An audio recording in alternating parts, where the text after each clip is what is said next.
Question number 17 देखते हैं। Read कर लीजिए आराम से। ज्योमेट्रिकल ऑप्टिक्स का क्वेश्चन है, हालांकि ड्रॉप हो गया क्वेश्चन क्योंकि उसका कोई ऑप्शन ही करेक्ट नहीं है। देख लेते हैं हमको क्या दिया हुआ है। हमको दिया हुआ है, पहले हम इनिशियल कंडीशन बनाते हैं कि इनिशियल कंडीशन कैसा दिया हुआ है।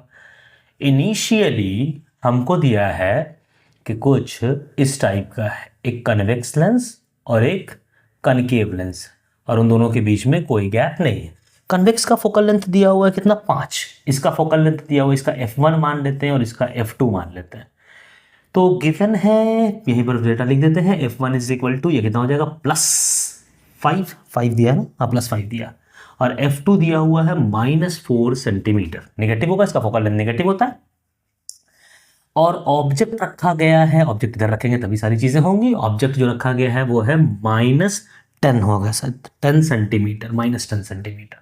बढ़िया।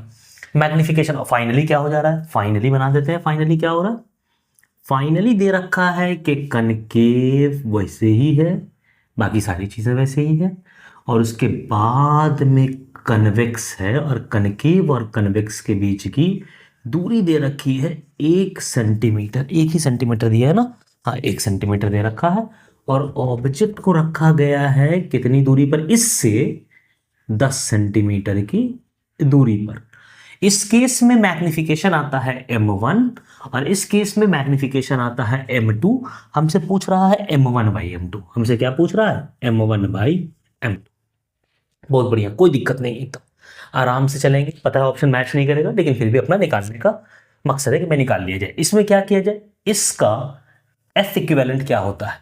F इक्विवेलेंट का फॉर्मूला होता है f1 f2 by f1 plus f2। f1 कितना है 5, f2 कितना है -4 बाई f1 कितना है 5 और f2 कितना है -4।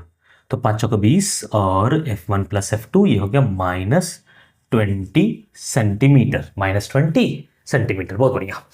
v क्या हो जाएगा, object distance uf by u plus f, u into F equivalent by u plus F equivalent. u कितना है -10, f इक्विवेलेंट है -20 बाई u है -10 और f प्लस एफ इक्विवेलेंट -20।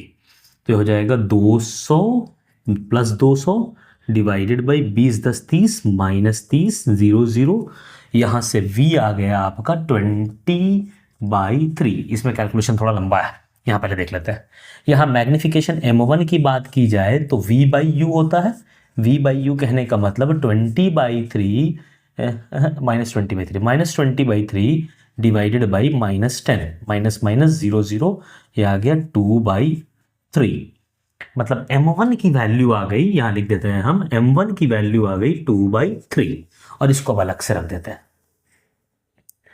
यहां निकालना है m2 की वैल्यू। m2 के लिए पहले इसके लिए काम करते हैं। इसको बोलते हैं लेंस 1 और इसको बोल लेते हैं लेंस 2। इसका जो इमेज होगा वो इसके लिए ऑब्जेक्ट रेट होगा, ठीक है। तो पहले काम करेंगे फॉर लेंस 1, ठीक है। इसका मैग्निफिकेशन निकाल लेंगे, इसका मैग्निफिकेशन निकाल लेंगे और दोनों को मल्टीप्लाई करेंगे तो क्या आ जाएगा, मेरा m2 आ जाएगा। पहले हम लेंस 1 के लिए निकाल लेते हैं मैग्निफिकेशन कितना होगा। लेंस 1 के लिए फोकल लेंथ कितना है, f1 दिया हुआ 5, f1 दिया हुआ 5। इसके साथ अभी काम कर रहे हैं हम लोग। तो v is equal to u f1 by u plus f1, और u कितना है, -10 है। u कितना है, -10। तो ये कितना हो गया, u हो गया -10, f1 हो गया 5 डिवाइडेड बाई 5 ही है ना, हाँ प्लस है, सही है। u माइनस f1, u कितना है -10 और f1 है 5, तो +5, गलती नहीं किया, u f1 divided by u plus f, ठीक है।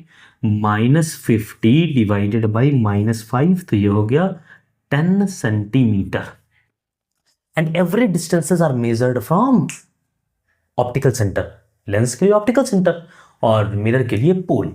मतलब यहां से कितनी दूरी पर बनेगा, वो बनेगा आपका 10 सेंटीमीटर। मतलब यहां से कितनी दूरी पर, वो होगा 9 सेंटीमीटर।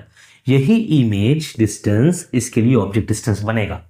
अब फिलहाल हम मैग्निफिकेशन ऑफ लेंस 1 लिख देते हैं, जो कि होगा आपका v/u। v कितना आया है 10 और u कितना है आपका -10। तो ये हो गया, कट गया, ये m ऑफ लेंस 1 हो गया -1। इसको एक जगह पर लिख लिया।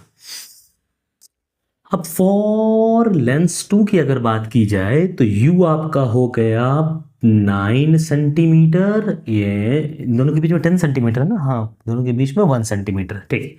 u आपका हो गया 9 सेंटीमीटर, 1 सेंटीमीटर बना कितना 10 सेंटीमीटर पर, तो ऑब्जेक्ट कहाँ हो गया, यहाँ हो गया।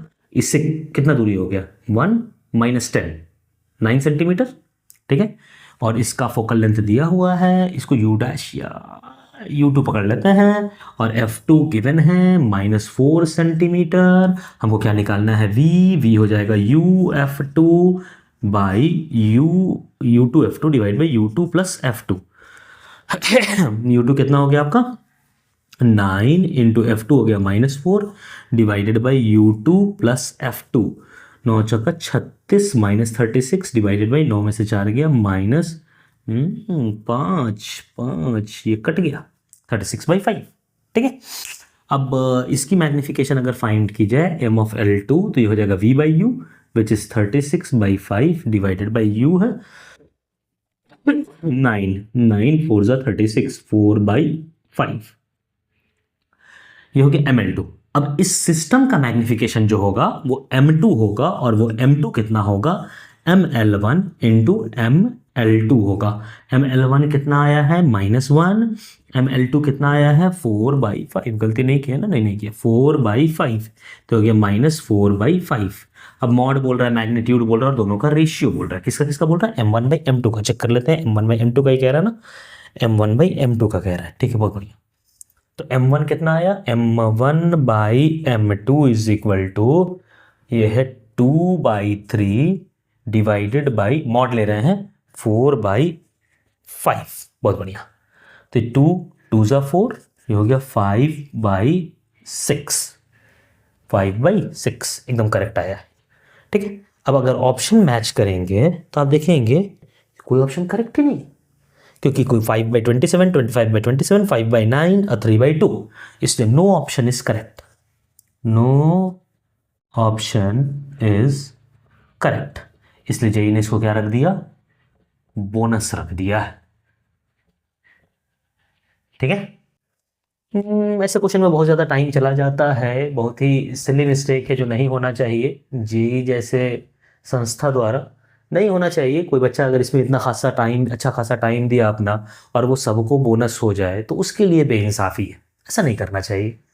क्रॉस चेक एटलीस्ट कर लो क्वेश्चन भाई देने से पहले।